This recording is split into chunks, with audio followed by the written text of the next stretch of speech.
Welcome to Envision Radio from the United Wave Greater Charlottesville and City of Promise News Radio 98.9, 1070 AM WINA. Price and Markey here. We have a guest this time. After coming off the heels of our first annual holiday special, which was oddly placed 3 weeks before the holiday. That's fine. We'll re-air it. We can re-air it. Yeah, we can do whatever we want with it. Over the holiday, because Christmas is on a Wednesday. We won't be on that Thursday the 26th. We'll re-air that weekend. Perfect. Not about that. Not about us. More importantly, we have a guest back with us. Tasia here from, again, I'm going to do this thing where I was going to read all the stuff, but it's just better that you tell it because there's a lot of stuff and you're doing a lot of cool things. We'd rather hear it from you. So thanks for joining us. And tell us a little bit, first of all, where you're from, how you got here. You fall into that not of Charlottesville category. No, that's very accurate. Yeah, that's very accurate. Well, no, so it's interesting because I was born here in Charlottesville. I was born at UVA. UVA, oh wow. Yeah, and then which is interesting because I grew up actually on the outside of Stanton, so I'm trying to figure out why my mama came from Churchville all the way to UVA.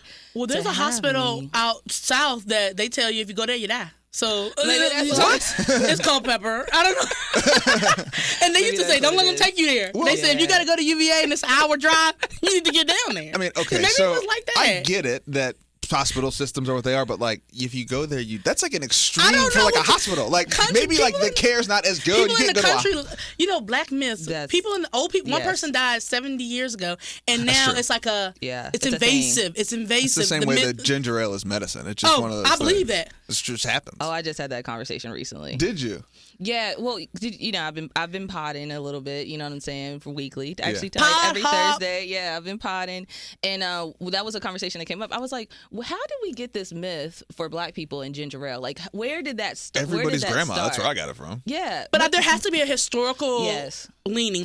You talking about who was a slave ate some ginger? Who was patient zero of grandmas? Yeah, somebody had some ginger or something like that. Or was there some kind of marketing thing that happened years ago that you know what I'm saying that our great grandmas might have seen? Seagram's got us. I think that literally somebody ate ginger on accident and it made them feel better, and they were like, "Yo, let's." I mean, doesn't ginger, the actual root, have some health property? Yes, that's what I'm saying. That's so right.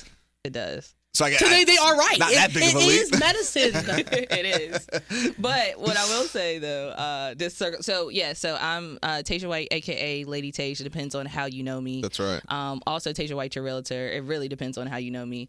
But I was born here in Charlottesville, but I grew up in I say the Shenandoah Valley. I call myself a Valley girl. So Stanton, Waynesboro, Short Straff. I went to Short Straff High School. So on the other side of the mountain, but we always came over to Charlottesville to have a good time. Mm-hmm. And I just wear a lot of different hats. I work at Piedmont Housing Alliance, the director of program management and strategic initiative there. I also, I'm a realtor with Keller Williams. I'm also a rapper, Lady Tage. So I wear a lot of different hats and like to bridge the gap when we talk about culture and being in any spaces and not having to be a certain way, Out of all these things you do, which one were you doing first? Were you a realist? Were you doing realtor first? Was you rapping first and then you became a realtor? No, I've been very good question. I actually started, so I've been rapping since I was a kid, literally since I was 7, 8 years old. I could freestyle at that age. There's a baby picture of you with a mic. For sure.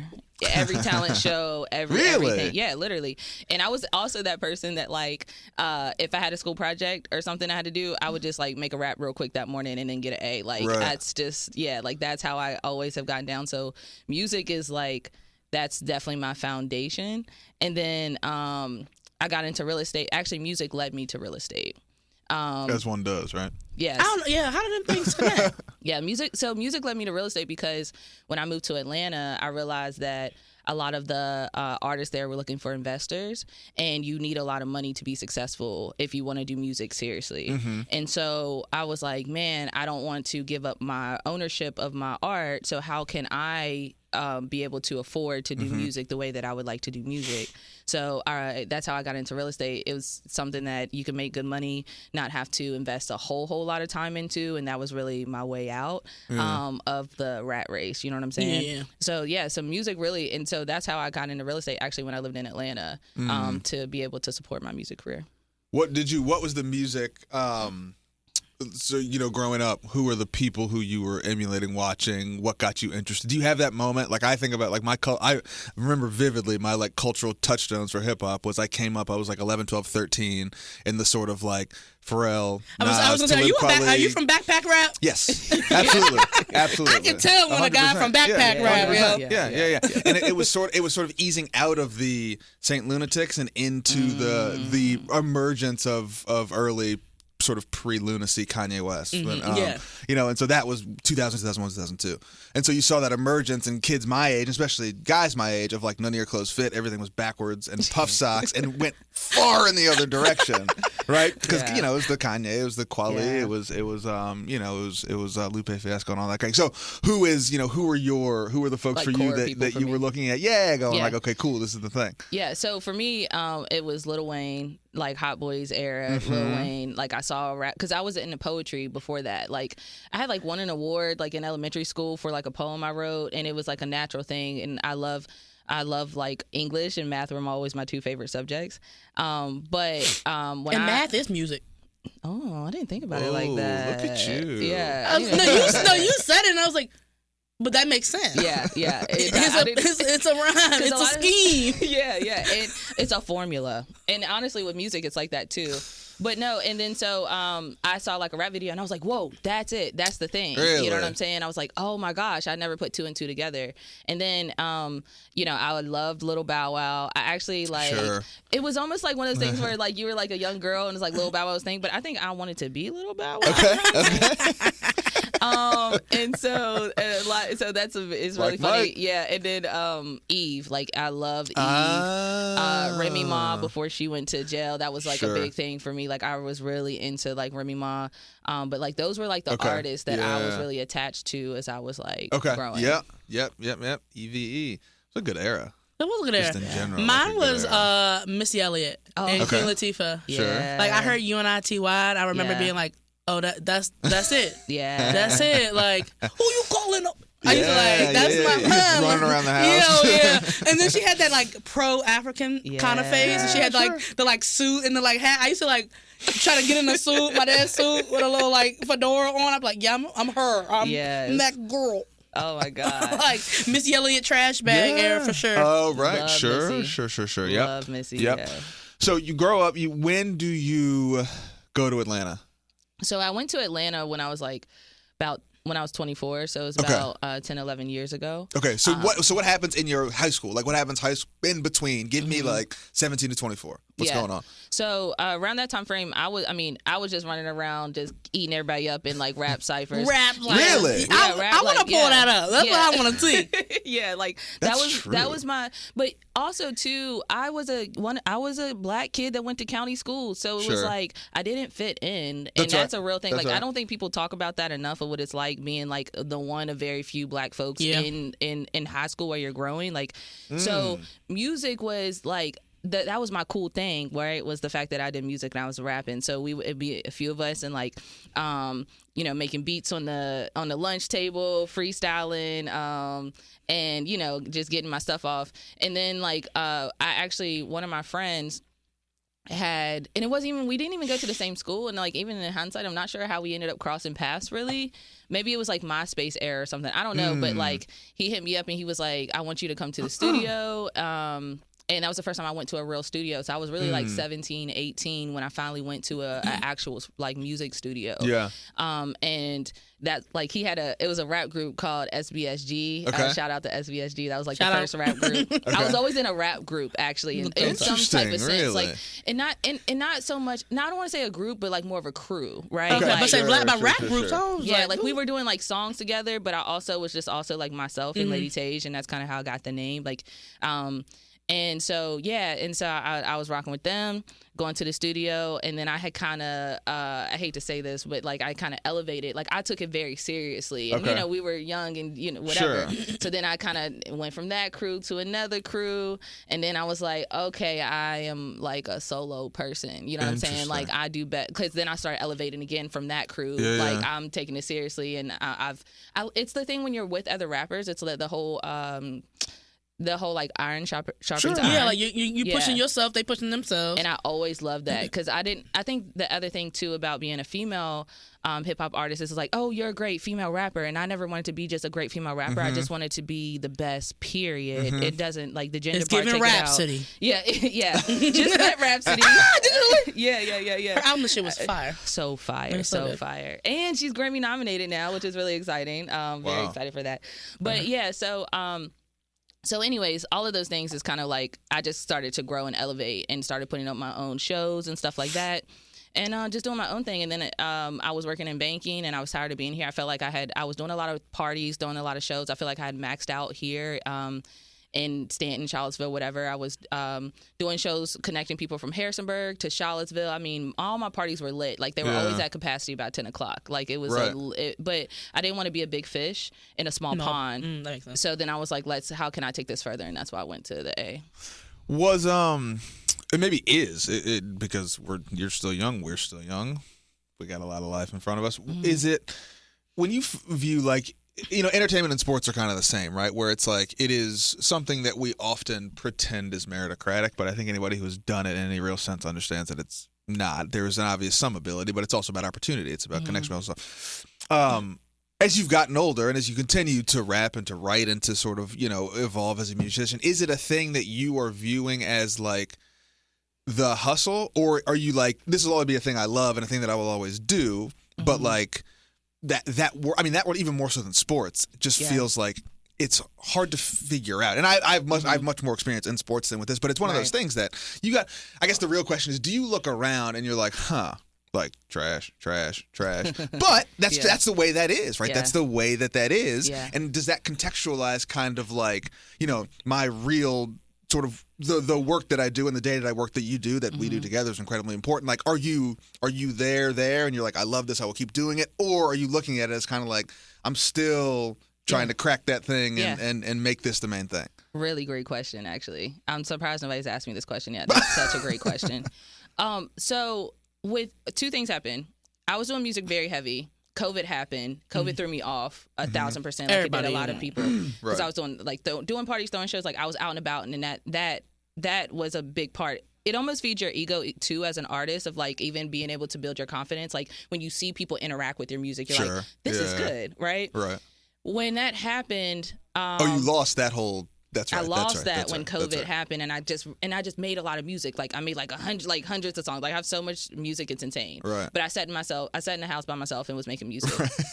But people thought that I stopped doing music because after COVID, I didn't start doing shows. I didn't jump right back into that weird, like, I was just kind of reimagining what this would look like. Sure. And while COVID was happening, that's when I even went further with real estate, got into my job at Piedmont Housing Alliance. And then I came in as like the down payment loan administrator because I always worked in banking and stuff like that. And it accelerated very quickly into like now, you know, in like 2 years, I became a director.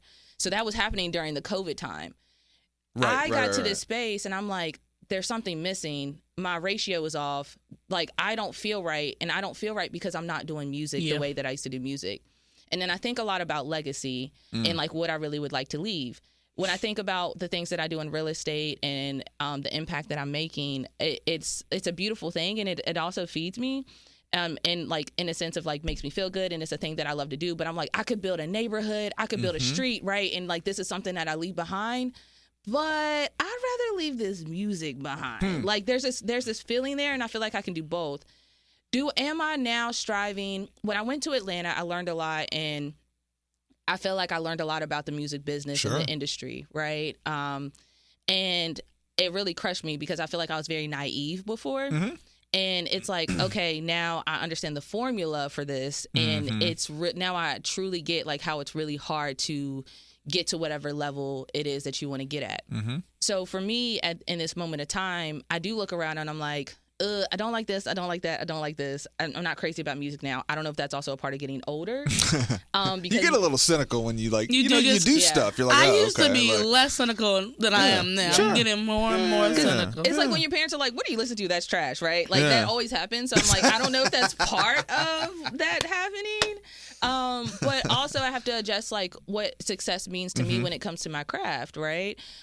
So I think where I'm at right now am I trying to necessarily be Cardi B? No, I am not. Sure.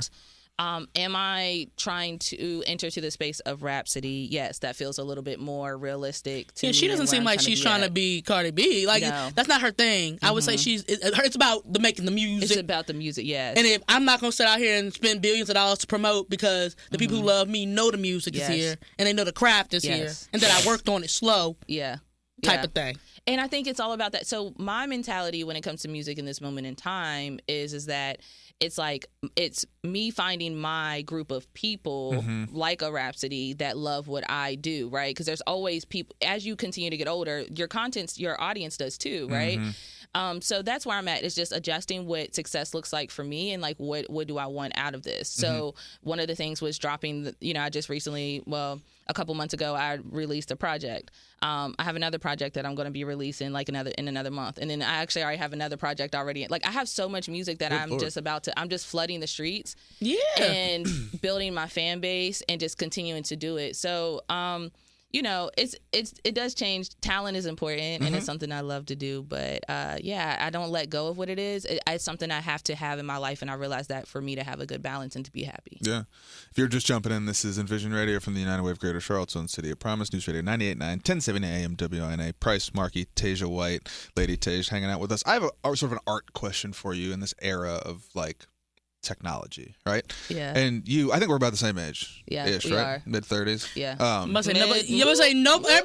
Everybody, y'all keep saying that, but nobody's saying the age, and so it's weird that y'all keep because we've referenced similar eras of I don't mind. I'm 33. Identity. Okay, I'm 35. It was like, y'all keep saying that? I'm 36. Yeah, okay.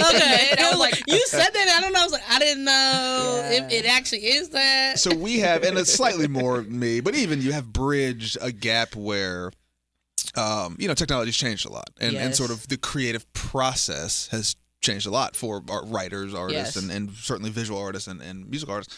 And these are things that have happened forever, but it seems to me that there has been a slight uptick in this kind of conversation around like ownership and creativity, and is there anything really new, right? And sort of all this is coming out of like, if you hear a riff from something that you like, and you adjust it or pitch it or whatever, like, is that new? Is that yours? Is that right? Do you think about that in your music? I mean, do you think about kind of the simple fact that I would say for a lot of us, we are just sort of mosaics of our experiences and sort of all of our contextual touch points. So is anything really that, and like how is sonically do you think about that? Are you always trying to be like, I need to do something new? Or is it like, oh, cool, I really like that little Wiz Khalifa thing, but I really like it mapped onto that Barry White? Like, all of your influences, is that how you plug in? Or are you kind of more like, I know that's there, but I'm not focused on that. Yeah. I'm really focused on trying to do something that's different, that's new, that's very, very, very much mine. Yeah, so it depends on what stage or what is the thing that I'm doing. So music is very much rinse and repeat. A lot of, everybody's sampling what was before, was before. Like that's how it's, a lot of times that's how it's created. For me, I actually don't listen to a lot of artists. Like I really listen, I do that intentionally so I don't because sometimes what happens when you're writing is that you subconsciously end up copying somebody else's bars. So I actually like lock in, and it's crazy because it sounds nuts, but maybe it's not for other artists, but like I listen to myself the most, but I almost listen to myself the most in a sense of it's like playback of like, okay, how can I tweak this? How can I be better? How can, what that can be? But what I have been doing as of late, as I'm like, again, as I have these projects that are about to drop, I'm also creating, right? Right now I'm in the creating mode, and I'm doing that a little bit differently because I'm messing around with different producers. Okay. So as we're creating beats and we're like finding sounds, like that's when you kind of maybe, like that's when I sit down with somebody and somebody that I'm working with, and I'll say, this is the thing that inspires me right now. Okay. I like this and this and this beat. Oh, here's another song. I like this and this about this, and I like this and this about this. And we kind of hear those things, and then from that we will formulate what it is, whatever it happens in that moment, and that's like the base point of what we're inspired by. Okay. It's not necessarily taking that riff or taking that. It might be the style of this or the drums of this or like the way that these drums sound. Yeah. So as far as like, paying attention what folks have done before, in a sense, from the production and beat making side, yes. From the building cadences and writing rhyme side, I really just kind of do my own thing for the most part. But I do like to listen to like I've been listening to a lot of Doechii lately. Have you been listening to Doechii? Oh yeah. Tiny Are you talking about alligators? Yes. Alligator advice never heal? Yes. She was on my top 5 artists on Spotify. So listen, yes. And her Tiny Desk Boom, was bop, fire. I know when I saw that, I said, what are we doing here? No, And then I said, no. I get it. No, that's exactly that was my least favorite one. So something going on. But I got it after. Yeah. After you're like, okay, I get it. But when the video came out, I was like, what are we doing? No, I knew she had a vision. I didn't know what it was. Yeah, but there was something there. But yeah, so I've been and I'll hear that and I'm like, oh, that is a different way to approach this. Like, how can I adjust my Feels voice different. or whatever? But she is also paving the way, is what I love. So when I think about a Rhapsody and I think about a Doechii, it really excites me because Rhapsody is in a space where she's actually slowly getting a little bit more mainstream-ish. Is she? I feel that way because after her record with Erica, I feel like she's got new management. Well, she's got new management, and she's a little more creating more content, a little bit more out and about. And Doechii is kind of like the new young kind of thing that's like coming up, but she has the hip hop roots, and I love that she is being like a spotlight on her, which changes the trajectory a little bit of how people have been looking about at female hip hop because it's been, Lotto and every Sexy year Red and, I do a Every year I do like a things that can happen, wild things that's gonna happen, like a 2025 bingo card. People do that online. They're like things that can happen that probably won't happen. Yeah. And I wrote on there, AI artist wins music award. Yeah. And so you that's think that soon? it has to be something that's like. You have to push the boundaries of what you think is possible. And I think we're coming up on it faster than we think. And I just feel like it's going to be AI produced. It's going to win. And we're not going to know originally, but it's like, oh, yeah, that was AI. AI is the new technology thing, though. As you talk about it, too, Price, because the other thing, too, as we talk about, like... It's making music. Yeah, it's making music. Sure. And even content now. Like, if you're an artist, you got to be a content creator. It wasn't like Sure. that. It wasn't like that Sure, before. sure. You could just be a great artist and be Mystique. Well, and so I think, and I want to ask this But question, and I Kaylee want to ask 47's this question in the context of you have to have a brand of some sort, whatever that brand Can't just is. be talented. Right? Nope. And so I wonder, as what does that mean, kind of, for the future of the art itself, right? And I think that even more so in entertainment doesn't bridge as much into sports because you watch a sporting event, you're like, okay, that person is good or bad, right? Yeah. Now, there are big brands and small brands. You got the whole injury scale. Like, there's other stuff, but ultimately you watch them both. You're like, they can both play basketball. Yeah. There are very few people that you would watch and be like, yeah. Right?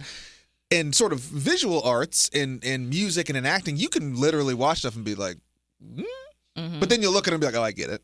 Everybody loves it. I understand why this is commercially successful, right? Yeah. So, I mean, I just wonder, like, is that encouraging? Is it deflating? Is it like, how do you operate in that space where you're like, it matters, sure, but it almost matters less than some other stuff, how good this actually is, right? And you see that in some of the conversations where people are like, this project, this movie, this album was like amazing, and it's wildly trash. Unpopular. It's trash. I think what it is I think I have a lot of conversations around the machine. Right? Sure. The Yeah. machine. Sure. Because those are the things that make music like. It's like it's the way that a song is played on the radio a billion times, and then you're programmed to say, I like this song, even though you hated it originally, right? Like, it's the machine. And so if you can tap into that, then like you're winning, right? Like they have their pick and who's going to be the hot whatever, and that's just what it is. Now we are entering into like the whole content creating. AI is the new thing. And I'm trying not to be that old person, and I'm trying to figure out like how I want to embrace it, because I think in the next couple of years it actually can make my life easier and not harder. But I'm just not quite there yet. You'll see even like Timberland, you'll see where like he posts a lot of stuff on his page, and like it might be like they'll type in something like make a such and such type beat, and it'll be like, oh well, this will help me.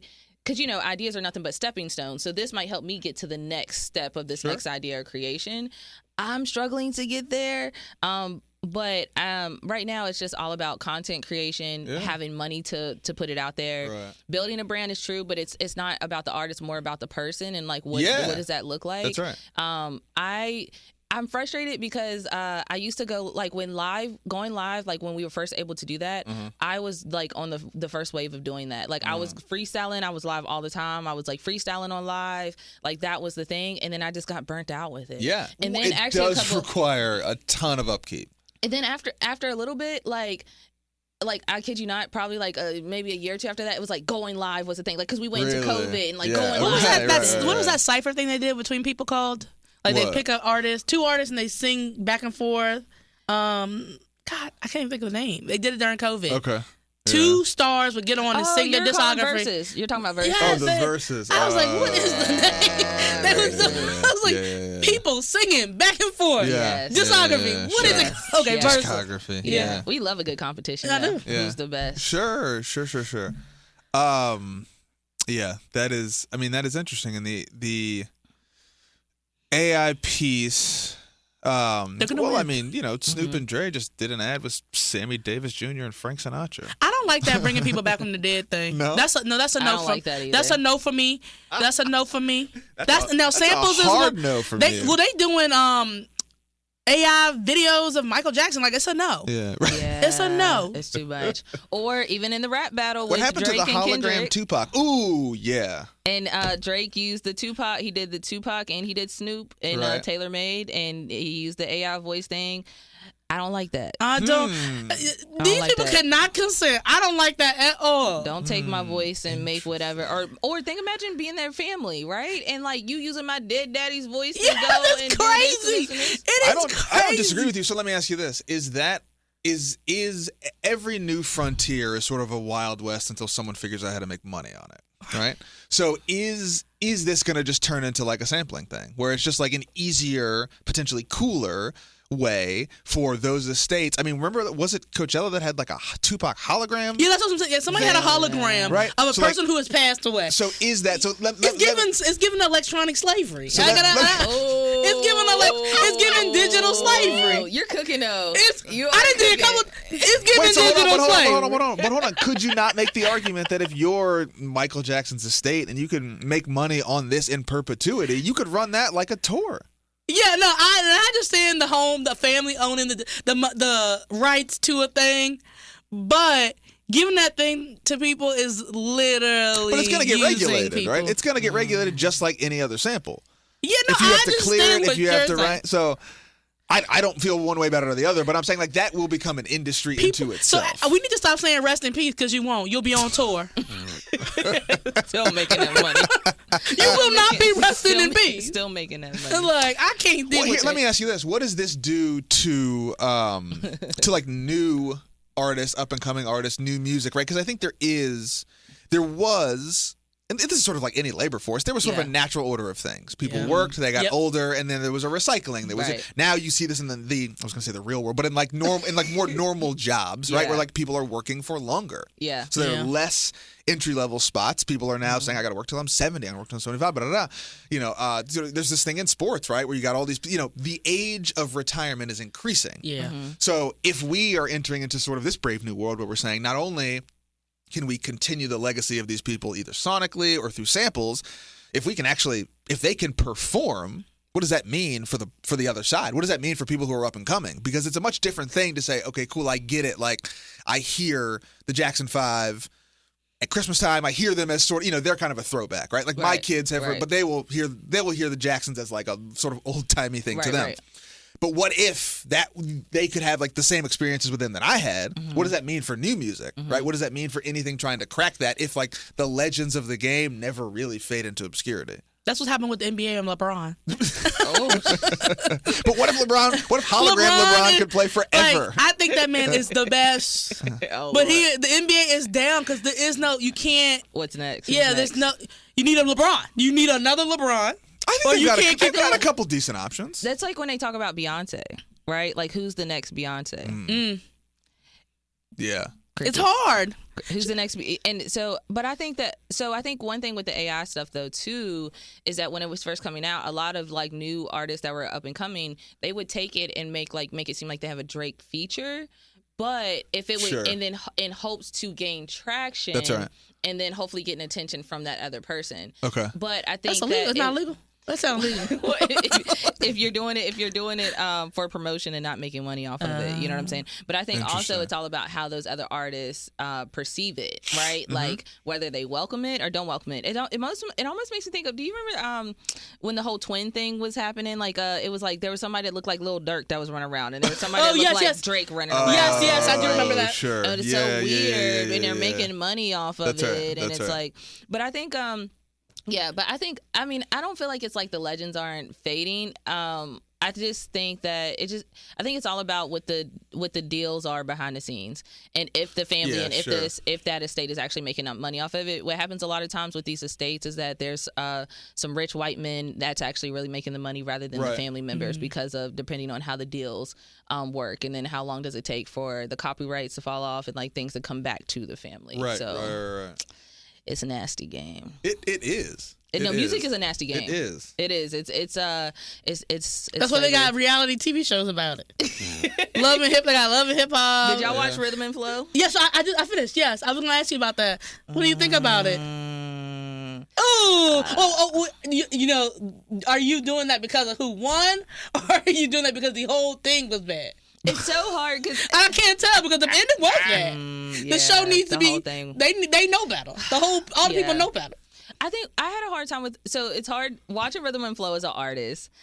I'm watching that. I'm like, I could do that. I could do that. I could do that. I would smash it because I was thinking about you when I was so seasoned. Like I can make a song in like 3 hours. I can make a song from beginning to end, write it, record it, everything. Like that's how quickly. So it's like y'all got 24 hours to go memorize this verse and write a verse. Like y'all better be cooking.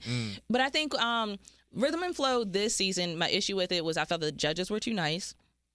I felt like they didn't really give I don't feel like they gave the greatest criticism. I think that the artist actually could have been better. The artist that was selected, and I also felt like as far as the winner, so at first I felt a way about the winner before I watched the last episode, because I was like, wait a minute, the other guy, he's very seasoned, you can tell he put a lot of like work and time and energy into this.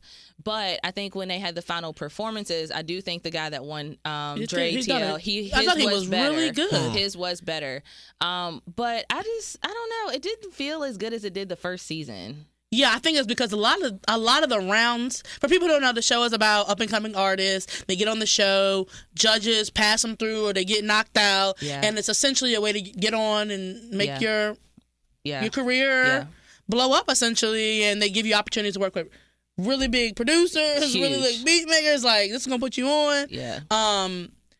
So Dre TL, a lot of people online don't like him, but I think that's coming from also a place of like not understanding Southern rap. Yeah, because that's a lot of hate. I can see why Atlanta people like Dre TL. I like Dre TL. I thought he was lit. Yeah. Some color rapper people got cheated, but that's okay. Yeah. Some people shouldn't have been in the final round, but that's okay. Facts. Yeah, I think that Dre TL did great. I like Taj. The judges was doing a lot of favoritism. I didn't really like that. I think it was some Atlanta shit. Oh, sorry. It's Atlanta stuff. I think it's just like when you're from Atlanta, you know what I'm saying? Because you got to think, you got Luda, and I think the other part I didn't like either is when they would get up there and they would say, you keep going, and if you just stay in the game and don't give up. As an artist, that is the worst thing to tell me. I'm here now. How can you help me? Can you help me? What are we doing, DJ Khaled? Why are you taking a picture with me? What are we doing? Are we going to meet up after this or nah? Yeah. Don't tell me that I'm talented because it's so hard to even get here. Yeah. So I think that is the thing that's so frustrating when you meet those people and they're like, just keep going. There's something there. It's like, no, how can you help me get there? So, you know what? I'm going to use that quickly because I think that's really important. It's incredibly important to entertainment, but I think that's sort of an interesting analog into your day job too, right? That kind of thing, right? Like, is that true or is that just fabricated, right? That idea of like, oh, you've got something, good luck, versus like, how do we actually help you? How do we actually help people? How do we actually like leverage any of what these moments are and any of what the resources are to do a thing instead of this very much like what did I get from you other than like a pat on the back? Right. Like that doesn't help. That doesn't help me past this one fleeting moment of I feel good about myself. Yeah. Right. And then I'm back to where I was. Right. Back to square one. Yeah. So in your, I think about a lot of the work that you do locally. I mean, let me ask you this. Do your personas overlap? They just started. Is that right? That just happened. Really? Recently. Was you rapping at somebody when was going on at the office? Yeah. I'm going to tell you again, I can't give you this thing. Yeah. It's so funny. It actually very recently. What happened was people in folks in Charlottesville recognize me from the music standpoint, but now I'm in the housing space. Right. Yeah. People in the housing space don't know me. Right, but people musically know me. It's interesting. So the few people that there is that overlap with, it's there. But it's just like when I won Best Female Hip Hop Artist for Best in Black. People were like first, even you were one of them. You were one of them too. I'm them. They are me. We are us. He's in the room. I'm right here. He sent me an email and he was like, "What?" Yeah. And I was like, "Yeah." Which, if you don't know, you know. Or when I performed at Solar Seville and Ravi was there and Ella, they were like, "What?" Yeah, Ella came and told everybody, like, she rapping, she's selling houses and she rapping. I was like, what are you talking about? She raps. I was like, yeah. So actually, what's happening right now? Because I used to, I called it a double life. Right. Where I worked in bank or whatever. I didn't want nobody to know I was a rapper because people think when they think of a rapper, sometimes they think the worst things. I want to keep it separate. I'm just trying to get a loan from DMX. Like, I don't want to. Like, yeah. Rest in peace to DMX. R.I.P. to X. But now it is starting to overlap. And what I'm thinking about right now, so one thing is that I got into Virginia Housing's BIPOC Leadership Institute, and I've been working on my 5-year plan and of like where I'm headed in the next 5 years. And I have been thinking a lot about how can I bring, because I feel very unique because I am tapped into hip hop culture.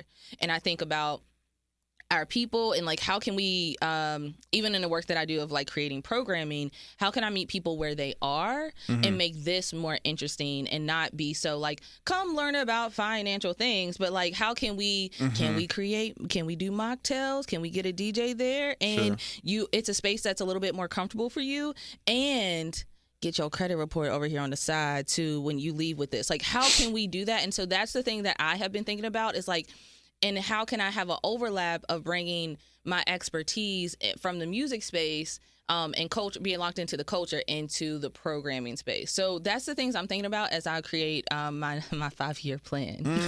When you say credit, you say report, credit report, credit report. That sounds like one of those 2 a.m. commercials. Yeah. I have a structured settlement.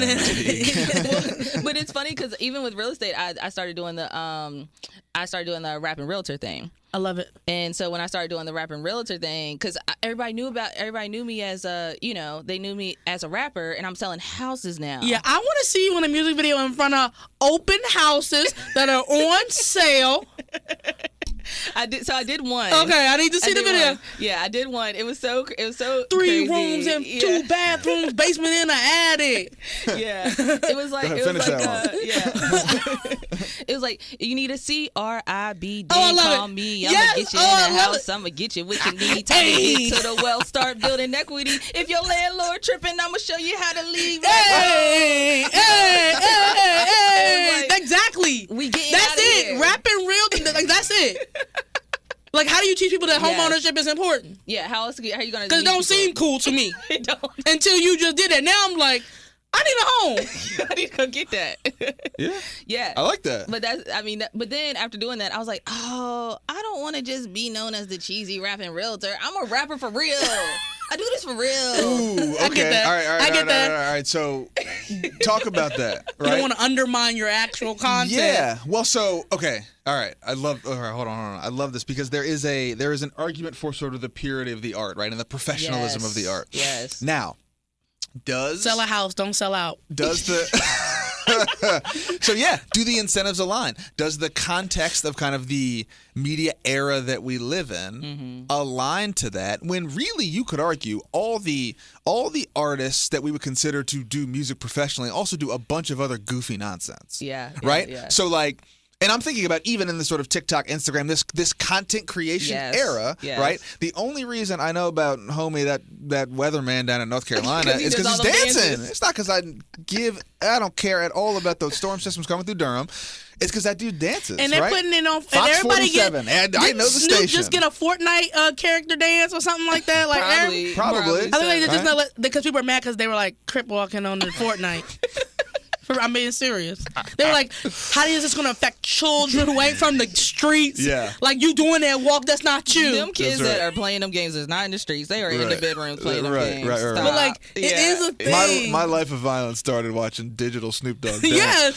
So is that, how much of that do you like?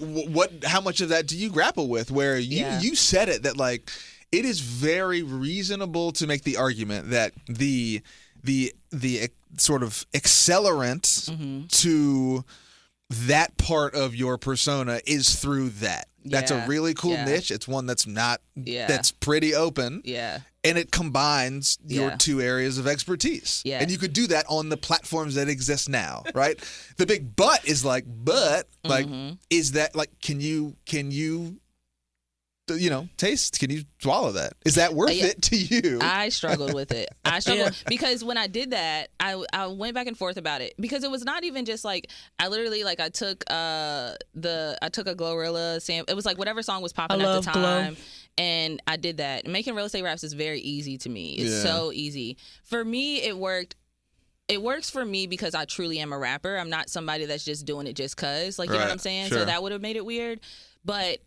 And people loved it. Like, it went viral a little bit. Like, it caught more than any of my regular raps that I put my whole life into. And that's I'm what certain. And that's the cringe part about it.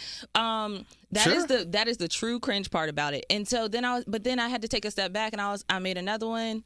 And I actually have another one on my phone that's really hard. But then I said, I don't want to be known as a real estate rapper. I am a rapper for real. But maybe it's growing audience, and then it's a transition to your actual non-real estate rap. Maybe it's about opening doors. Wow. Maybe it's opening doors to people who are like, I knew you was a realtor. I didn't know you rapped. Now that I know you rap and you saw me at home, maybe I'm listening to the music because I thought this was cool, catchy. I feel like some of that did happen, but it's also what audience do I want? You know what I'm saying? I think that people did like it and it worked, but for me, I struggle with it, and I even struggle to do another one because everyone was like, I want more of that. People were hitting me up and I'm like, and I probably could have ran with it more, but I actually pulled back from it because of the purity of the art, and I was like, I don't want to be known. This is not my way of making it. I'm sorry. I got to do this another way. I'd rather take the heart away. Yeah, that's so interesting because that is like very much. That is the zeitgeist, right? Like, that is the zeitgeist that we are in of like that sort of niche of kind of creativity. You have to be able to absorb a little bit of the like, oh my God, I can't believe I did that. But to your point, like, it worked. I think if I wanted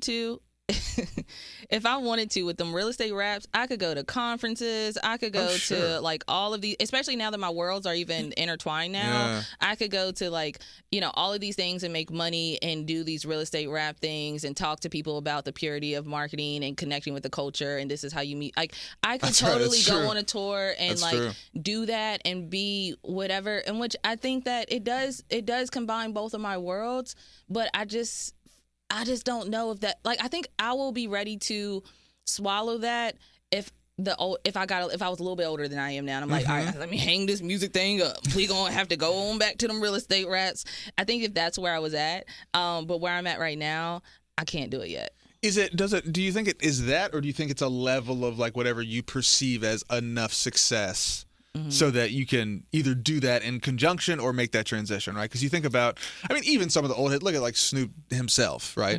Is like doing kid stuff and making kids books. He's out here at the Olympics riding horses. Nobody remembers the court case. Nobody remembers the court case. People of a certain age don't even remember like what we know him. They don't know him. Right? They don't know Snoop Dogg the gangster. They know Snoop Dogg like the. So that's what I'm saying. But do you think that, let's say that whatever you consider as sort of your threshold of being successful, whatever that means to you, do you think if you hit that you would be more comfortable being like, all right, cool, I can peel off and like also do some of this other stuff because I have proven that it is not a zero-sum game. I have proven that I can do this thing and be viewed as a serious artist. And instead of what I'm hearing is like you're sort of doing this math that like if there's 10 points and I take 5 here, that means it's 5 less I got here, right? So every time I do this, every time I go to North Point, right? Someone out here who I want me to take me seriously is like, nah, because you were out there in that 2-bedroom doing this other thing. That's not what we're about. Yeah, right? Exactly. So is there a proof point to you where you're like, oh, it can be both? Yeah. Because I've done this thing, and now I can commit some time to this other thing. I mean, I think that it could. I just think that I'm just not there. Like, I'm just not there. I think that I'm just too pure to the art and the, like, of how I want people to think about me. I think about that a lot, of how I want people to think about me. It's weird because, like, when I started selling houses, I wanted people to stop thinking about me as a rapper. It took me a while to get to the rapper and realtor piece, and I was like, I can be all the things. Let me be all the things. But I just don't want to. I don't know. I mean, I think in time I will get there, and I think that also, like, I've had some success musically. Like, I had my song on NBA 2K21, which was exciting. That's right. But and you think, like, you know, I've, like, met a lot of famous folks. I've been at award shows. I've shaken hands. I've been in the studio with amazing people. I learned from amazing people. Like, I've been very, very blessed. But I think that my mentality for success in this moment in time, I think that I know that I've been successful musically, like, and my art has been respected. But I just feel like some of those things may be a little bit further when I'm ready to, like, bow out. But I don't know. I mean, they might run this back, and then maybe I realize somebody offered me some crazy deal, and I changed my mind, and I said I needed that money to put in the music, right? Like, because there's another way to do it too. You go to the conferences, you do the dance, you do the thing, and you make good money, and then you put that into the music. How I was just saying, like, that's how I got into real estate. I needed money for the music. So it's all about how you want to do it. But I don't know, man. It's tough, man. Talk a little bit about, you know, in this, from the landscape of doing, you know, financial literacy work and obviously working for PHA and a great group over there, but the understanding of, you know, there's an interesting sort of thread to draw in your areas of expertise, from, like, finances to housing and then to sort of community building and all the things you're doing. Talk a little bit about, has that made you... Would you file yourself as sort of optimistic or cynical, right? When we talk about the levers that we pull and that all of us sitting here and the things that we do with regards to building community and supporting families and, you know, stability and self-sufficiency and all that, you do that in the context of also understanding the housing market and understanding that this place ain't cheap. And it ain't moving the other direction. Fact. You know, and so how do we, I mean, you know, I think the question of how do we do all this work inside of sort of a system that we all understand is really rocketing up and to the right and leaving a lot of people behind. Well, and also that added to this, which makes it even more complicated. I'm a realtor, right? So the higher the sales price, the more money I make. So as the market things increases, I also benefit from that on one end. But I'm also trying to help and support people that aren't able to have access to that on the other end. So it is a very tricky. But for me, what I've actually come to realize is that when it comes to real estate, this is it's very easy for me. Okay. The transactional part of selling houses to me is very, I don't want to say, it's just kind of rinse and repeat. Like, I got that thing down, I can do it in my sleep, and I like a challenge. And so, yes, like, I love helping people as a realtor, like, buy houses. But the nonprofit work that I do is very challenging. And that's actually what I need to, like, keep me stimulated and, like, keep, like, pushing. I think that it's important to have someone like me in the space because I can see it from both sides, and also be able to help people through it and have, like, a different level of expertise in the space. It also makes me understand the importance of the work that I am doing at PHA, and from a nonprofit standpoint of, like, no, we need to keep developing. Like, we need more affordable houses. Like, we need different tools for people to be able to purchase. I have a lot of conversations around, like, program stacking. I'm a creative, so I'm creating in this space too, and that's what I like too. So, like, you know, I've created some programs to be able to help people buy houses. I started out from overseeing the down payment loan program, but now, like, you know, it has strategic initiatives in my title. Like, I love strategy and, like, how can we use this program, and so on and so forth, and, like, to be able to make it as affordable as possible. So I think that it doesn't make me, like, I really don't feel neither here nor there, to be honest with you. I'm kind of, like, right in the middle, because I also feel like With real estate, it's very unique, and you can negotiate anything, and you can, make deals work however you want to make them work. So if somebody's like doing a new development, like let's talk about how we can get in and make at least 10 of these affordable houses, and like can we work this, like let's negotiate and like see how we can work this deal out. So I it's very complicated, but I'm like right in the middle. I don't feel one way or another. I just put my head down and just keep pushing through, because if I start like thinking too deep into that, okay, it can get depressing. It's depressing. That's what I'm gonna say. You can't think too far. I can't think too deep in it. Yeah. It's a lot. Yeah. Can you talk a little bit about some of the programs specifically that you work on at PHA? Oh yeah. Well, yeah. Oh yeah. Oh yeah. Well, so one thing too, it's so funny because a lot of people don't even realize that I work at PHA, or like a lot of things I do there. Like people are like, okay, she's at PHA, but what's she think realtor and rapper is the thing that most people know. Yeah. So I think it's hard to like, we didn't know you did 3 things. Who's doing 3 things? Or that like the things that I'm behind the scenes of a lot of things that happen in the community, and a lot of people don't know about that. Okay, well, spit your stuff. So one thing is that what I do at PHA, again, it's the Director of Program Management and Strategic Initiative. So what that is like I oversee 2 different departments, actually. So I oversee the Financial Opportunity Center and Housing Hub, but I also oversee resident services. And so we have 13 sites. So all the programming for the residents is like another like part of my wheelhouse. So things that I'm like really excited about is like, as one program is Senior Treasures. Everybody knows like holidays are coming. I think people don't really realize like how depressing it can be when you don't really have family, or your family has moved on. And moved on in a sense of like, maybe my grandma stayed here and I moved to down south somewhere, and I might come visit, I might not, and there's some people that just don't have that. So like we do, like right now we're doing gifts, and like literally I went and like, I lit up that credit card. Like it's like 500. It's 500. It's just about 500. It's a little less than 500 residents that we're like seniors that we're providing gifts for. So like we're doing like holiday celebrations for them and providing gifts for them. We also are having like a toy drive at Kindlewood, but it is again for the residents. So don't pull up and be like Tasia said that y'all gonna have toys. But it is at Kindlewood / Friendship Court. But we're like working on a toy drive there, which I'm really excited about. I worked on creating a UVA telehealth. So like one of the things at Kindlewood, we actually built out a space partnered with UVA, so people could do their telemedicine appointments actually there, which was really huge. And like that was a whole thing. A lot of times like people don't have access, especially if you're older, like, or you need your family to take you to something. So now we created a space for people to utilize that.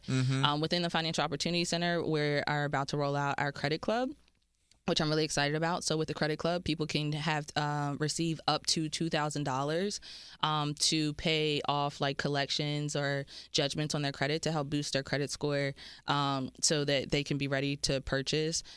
We are about to drop our Home Buyers Club also in the beginning of the year, where we are partnering that with the VITA program, which is connected to DHCD state funding. So it's a match program. So basically, you put so much money into a savings, and once you save $1,000, you'll get $10,000 to go towards your home ownership goals. We got the down payment loan program, which I have been working to like revamp. That's like always going to be my baby. I think it's just like one of the greatest things to help combat the sales prices that are out right now, where if you're purchasing in Albemarle, Charlottesville, or Nelson, you can get up to 20% of the sales price towards your down payment, which helps you avoid mortgage insurance. So it makes it a lot more affordable. But if you are purchasing in like the outside counties like Louisa, Green, then you get up to 10%, but that's still like Fluvanna, that's still like very helpful. We have the housing navigation. I mean, it's a so lot of stuff. But I'm loving the club stuff. That is giving hip hop up to the club. It's like everybody in the club financially stable. We're gonna write some stuff together. Maybe I'm the nonprofit rapper. The nonprofit rapper. I love it. I'm not selling houses, but and I found this picture. It's a baby picture of me with a mic. It's the radio. It's in you. I got the music in me. Oh, wow. Look at you. Nicely done. I got the music in me. Is beautiful. Yeah, wow. But no, I mean, there's so many things. And we're always creating. I mean, there's more stuff. It's just like there's some stuff that's behind the scenes I can't really talk about yet. But yeah, there's a lot going on. It's a lot going on. Lord. That was a lot. I mean, if you ain't name another thing, that's a lot of stuff. Yeah, I'm probably gonna leave here, get my car, and be like, I should have told him about that. That's always how it is. Yeah, that is true. But those are the things that are on the top of my head right now. Wow, that's great. So talk a little bit about, I mean, we have this sort of round the table conversation, right, with regards to how we better put those pieces together, right? And so when we think about things like ownership and home ownership and then finances and then education and then you layer in transportation and healthcare and childcare and community safety and yada, yada, yada, yada. Oh, man. Right, exactly. That. Yeah. It's sort of that, right? Yeah. So, what is how do we, as someone who's doing it and has done big pieces of it, what is the next step in that conversation from the standpoint, of an organization, again, that is thinking a lot about the sort of qualitative processes, but also the actual tangible buildings, the stuff, right? Like, how does this conversation look from you guys' point of view when we think about, like, what does affordable housing mean? And how do we make it make sense, right? How do we make the definition of that actually livable instead of just like a mathematical equation that scales, again, sort of absent of the lived reality of the people who need it the most, right? Well, I think there's a few things. And one, I can only speak for myself. I don't want to be speaking on overall PHA's behalf, even though, that is the crew and I rep naturally anywhere that I go. So when it comes to affordable housing, I think a lot of people don't even know this, but like I also come from the space, like the people that I'm supporting and like helping and coming up with these ideas for, like it's a lived experience for me, right? Like I didn't always have stable housing. I bounced around a lot, and so I also think about that, like, man, if my mom would have had this, or like, if like we would have been in a better place, like seeing there's a lot of resources here in Charlottesville, but I'm also like, I just got off a conversation as I was coming in here of how like, you can create the program, but you got to have like people actually participate in the program, right? Like, but also how do we get them to participate into the program and like, where do you start? I don't think but I also don't think it's like, where do you start? It depends on where people are because everybody's in different parts of the process. But I think like there's a lot of narratives that have to be, there's a lot of narratives that need to be corrected. And that's one of the things that I set with. Even me, overseeing DPL, like down payment loan program, when I came here. When I lived in Atlanta, I was thinking about buying a house there and they were telling me about a program, same thing. I didn't trust it. I said, I don't know about no free money. Somebody give me free money to get a house. I don't know about that, right? And then full circle, here I am running a program. I said, oh, everybody should do this. But I think there's a lot of narrative and there's a lot of trust building, right? Yeah. And so like there's narratives around so many things. There's narratives around if there's redevelopment, you give people, new homes, how are they going to treat it? Are they deserving of this thing? That's a narrative you have to put out. There's narratives of, oh my gosh, if I actually own a home, what am I going to do? I've got to pay for all the things I'm never going to be able to afford to buy a home. Oh my gosh, I saw I know my my cousin from, three people removed or whatever had lost their home due to like, there's so many narratives that have to be like put out and we have to change. And then there's a narrative that Black people don't know anything about money and that we have to educate Black people about money. And that's not true. Like, we know about money. It's just we got to prioritize. Like, we know how, like, our priorities get a little shaky bakey. Like, and I think that's another narrative. It's like, we know about money. Like, it's not, everybody thinks financial education is going to solve all the problems. And I don't I hate that too. I don't think that's true. I don't think that that's true. We're talking about the people who made $1 out of 15 cents. Like, exactly. Come on. What are we talking about? And so I think that that's another piece of it that like has to be like somewhat corrected. And so as far as like where to start and like all of the problems, I can't fix all the problems in the world. I know that my space and what I'm meant to do is to be authentic and be here and connect with like people at wherever they are and like just keep it real all the time. And also do what I say and say what I'm going to do, right? Like not just go out and sell false dreams or for whatever. If I'm going to be locked in with you, but you got to be, and I have very real conversations. We all have very real conversations. Yeah. Okay, cool. You want to buy a house? All right, look, I can help you get there, but you got to do the things that I'm telling you to do. How bad do you really want it? And when they start getting off course, it's also another real conversation. Sometimes people need it, right? Because sometimes we self-sabotage. And so, like, I've seen a lot of people be very close, and then they go do something crazy, like buy a car. I'm like, why'd you get a $700 car payment? Like, what? You were about to get a crib. I told you don't get a car until after you get the crib. Like, now your DTI is all out of whack. Yeah. But I just think that, again, I can't solve all the problems in the world. I can't solve all the problems in Charlottesville. But what I can do is help the people and impact the folks that I can help that want to be there, and try to bring this new cool and bring the culture into the spaces. Because I think the culture is what's been missing. If people want to hear more from you and your music, where can they go? Let them know. Yeah, you can follow me anywhere at LadyTaij. That's Lady Tage. My project, The Awakening, is out now. If you want to connect with me, period, it's just Tasia White, social media. You can come over to the FOC. I pretty much live there, over downtown. That's the old spot. 806. Were you there? Yeah. You were there? Yeah, I'm in the old spot. Yep. So Yep. Where are you in that building? Where are you? I think it's Ravi's old office. That big old, what was that, like a conference room for a second? Big ballin'. Yeah. That's how big it is. Yeah. Big ballin'. It's got double doors. Yeah. Yeah. Look at how y'all. Yeah, listen. Big oak, big heavy doors too. Yeah. That's what a rapper's gotta be. That's where we're at. And actually on my door it says Vibe Studio. There's a little Oh, I sticker. love that. right. I love that. My office. That's hilarious. But that's where I'm at. But yeah, holla at me. Holla at her. You good? All right.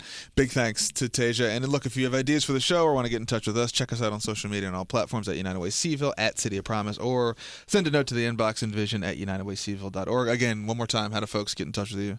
LadyTaij, any and everywhere you can find me.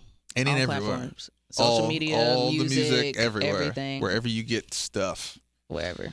We get support on the show from folks at the United Way and our mystery sponsor, which we will reveal in about 3 weeks. Tell Ben to get on that, by the way. We need some paperwork. We need some stuff. Okay, we'll get it. So, we've clearly never done this before, so. They listening right now. Oh, no. Stay with us. It's fine. It's all good. We're professionals.